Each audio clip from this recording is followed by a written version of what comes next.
comes the shop talk. Here comes the shop talk. Here comes the shop talk. It's time for shop talk, and yeah, you know the deal. Chillin' with the smoke fellas, and yeah, we keep it real. Lucky Lefty, Ben, and KDL. Sit down for lady talk with smoke angels as well. Sit down and watch the shop talk.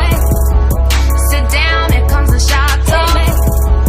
Go ahead, puff the cigars. If you ain't ready for us, come enjoy the shop talk.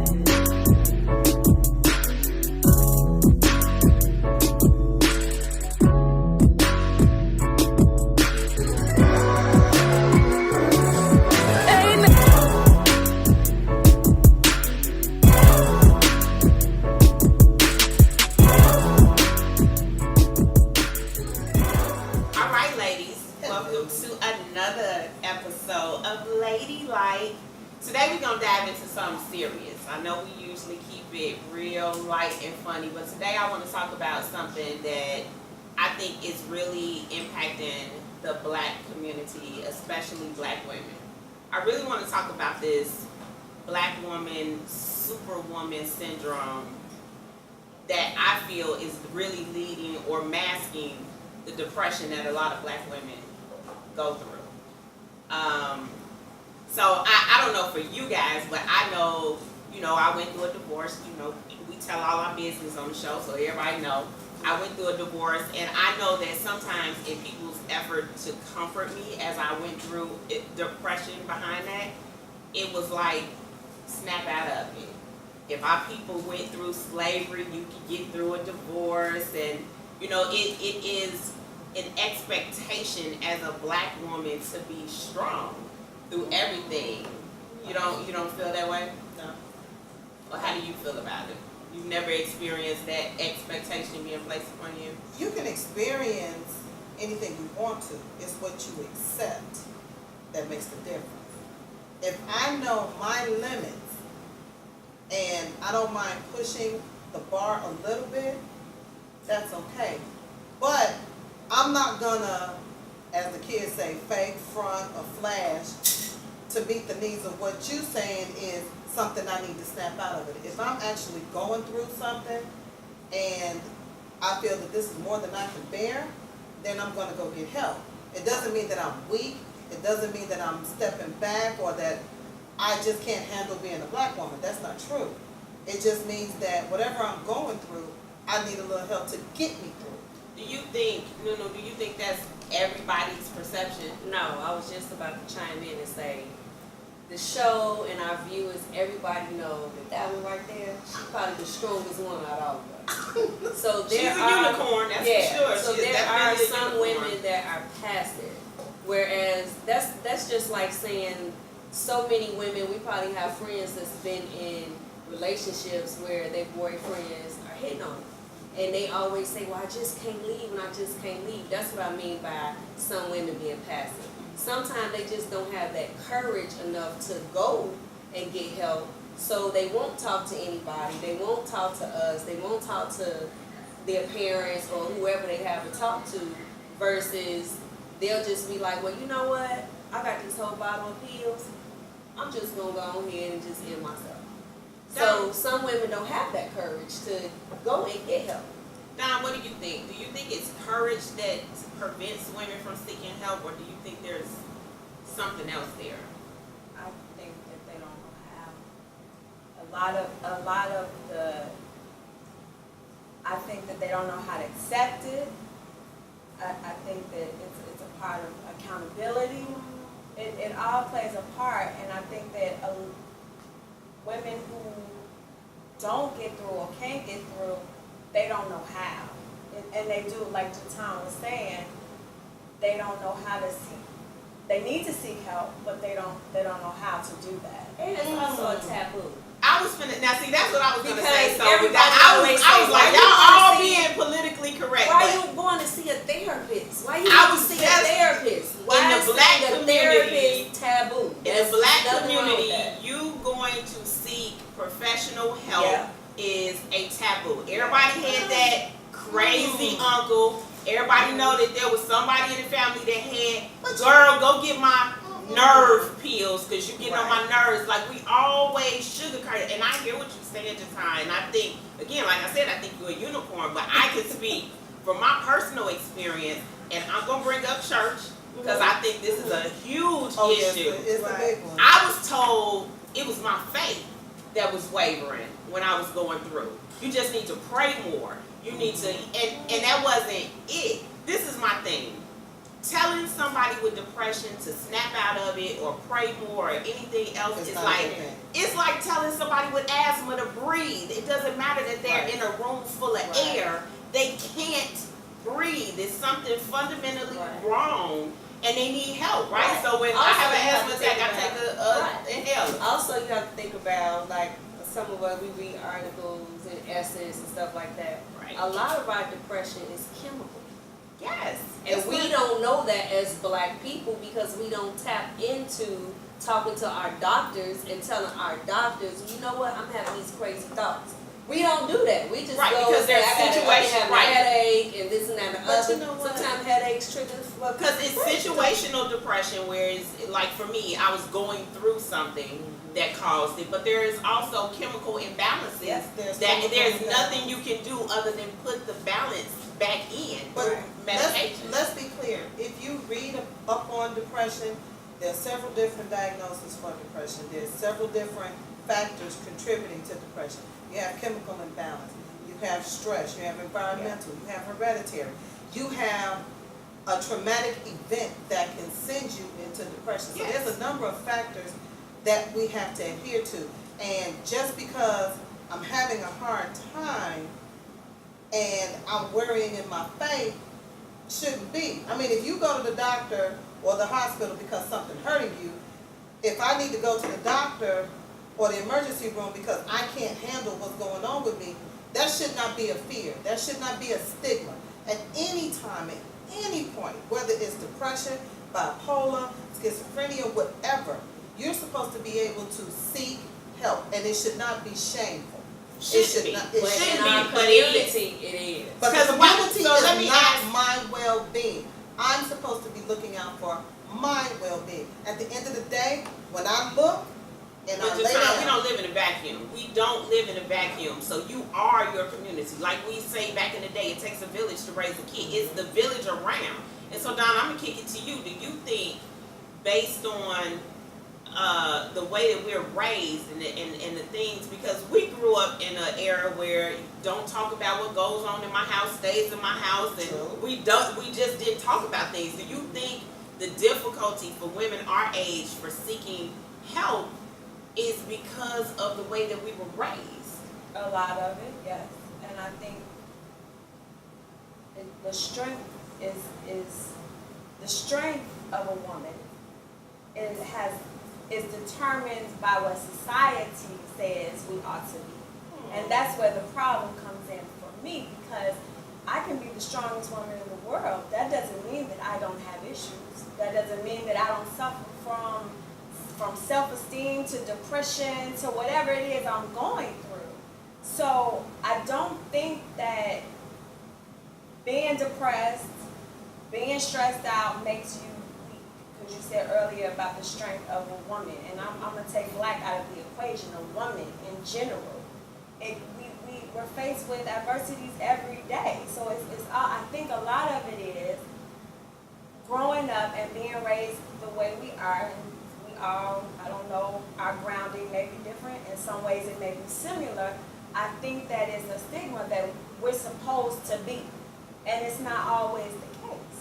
So let me say why I put black in it. I know I could be at Starbucks and a woman will be like, if she don't hurry up with my coffee, I'll miss my therapy appointment. Therapy is a rite of passage almost. They don't have an issue with discussing that they're going to see a therapist. They don't have an issue with going to see therapy, and they talk about it Yeah. openly. Girl, I And got a good therapist. They I got a give good you therapist. his number. They give referrals Yeah. to their therapists like we do hairdressers. So Yeah. like for them it is acceptable. But why is depression a dirty word in the black community? Why do you think that's a dirty word? Why is mental Because- health period like you don't talk about it? Because it's stigmatized as our forefathers have gotten over, and they have paved the way for strong, will-minded black people, which is not true to a degree. They have paved the way for us. But what they did was they also made it where we cannot at times seek help. And that is one of the biggest problems we have. It's okay to say, I need some help, and still be strong about asking for help.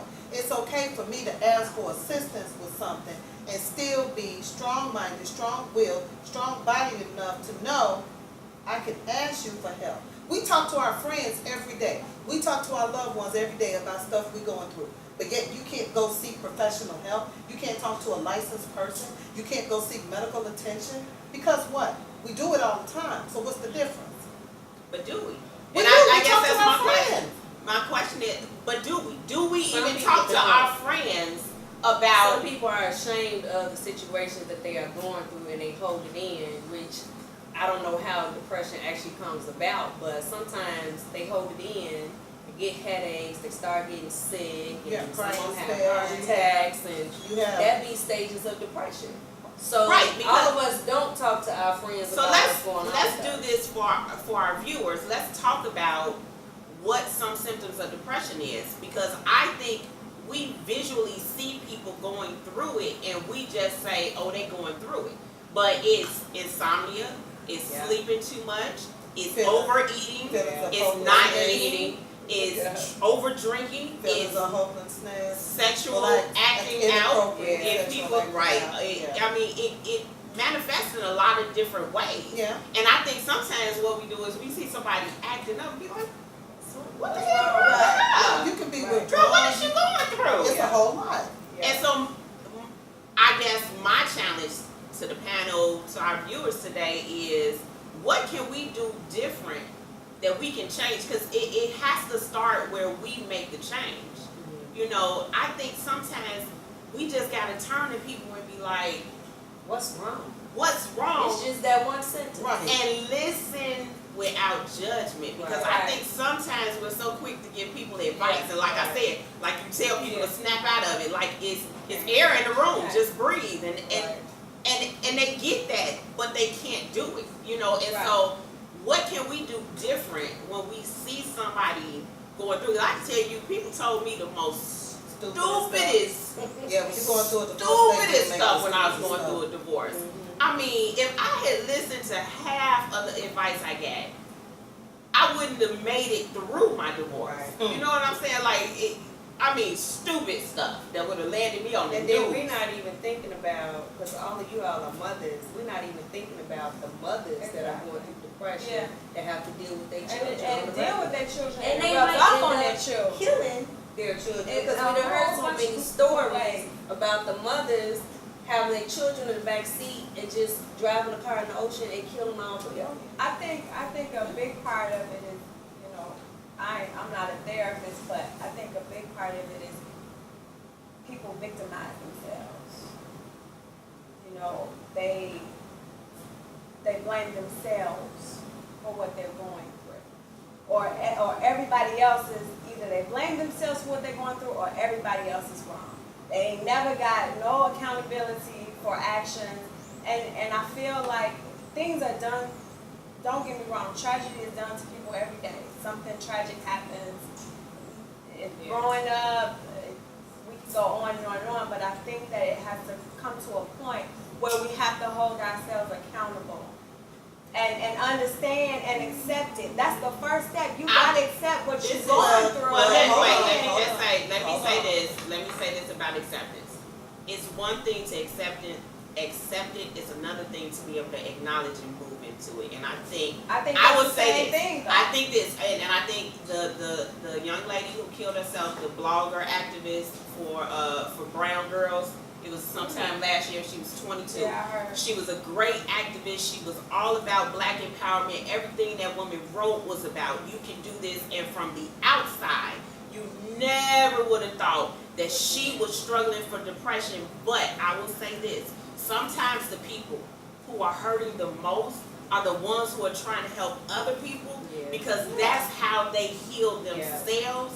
And so we just And that's how they deal with it. And that's how they deal with it. That's how they, last night I was at a poetry set and he said, I'm going to do my poetry tonight for me, to heal me. And it wasn't the most uplifting or sexiest poetry. It was raw and bitter and angry. And sometimes you just got to be able to see people where they at. And Let me say this. Being from a person that's worked in mental health for 25 years, 25 plus. Every situation that a person goes through with dealing with depression is an isolated incident for that person. Again, there's several factors involved, whether it was self-imposed or someone imposed the tragedy on them. Certain things people cannot handle. Certain things people just too ashamed to bring out, to talk about, because they don't know how, they're not trusting. And you need to seek professional help. Again, there's nothing wrong with, and we should not be ashamed at no point of saying we're going to open our mouths and seek help. The gentleman, you said that was part of his therapeutic process in order to say that I'm going to start healing me. But that person also needs to go seek help, because there's nothing wrong with getting a little assistance. If a child can learn how to walk, then the child With assistance. right. There's nothing wrong with that. But So you let's have go- to accept it to get to that But point. some people can't always accept Well, then it. they'll Some never people seek need help. help in They'll trying never to seek accept. help. Okay. They will seek help to a certain If So they let's don't say this. accept it, they will not, So because let's they say don't know this. how. But The first step, it can get to a point the where first they step don't. in any self-help is always acceptance. Some people may need help in accepting. I think you guys are both right, but I think you hit on the key point that I want to end the segment with. There's nothing wrong if you are suffering from depression. It does not make you weak. It does not make you less of a woman. It happens to the best of us. Right. In fact, there are more suffering from depression than Yes. any of the statistics will ever say. So what we want to end with is, if you or someone you love is actually suffering from depression, seek help. There is absolutely resources available for you, and understand that if it's nobody but the Ladylike panel, somebody got your back. So just understand that you are not alone in suffering, and we want people to survive. I need all of my black sisters to understand that they are valuable and we need them to survive, and that's what we hope they get out of this segment. Start at your hospitals, emergency rooms, clinics. They always have someone on staff, albeit social workers, case managers, doctors, nurses. Start there if you can't start at home.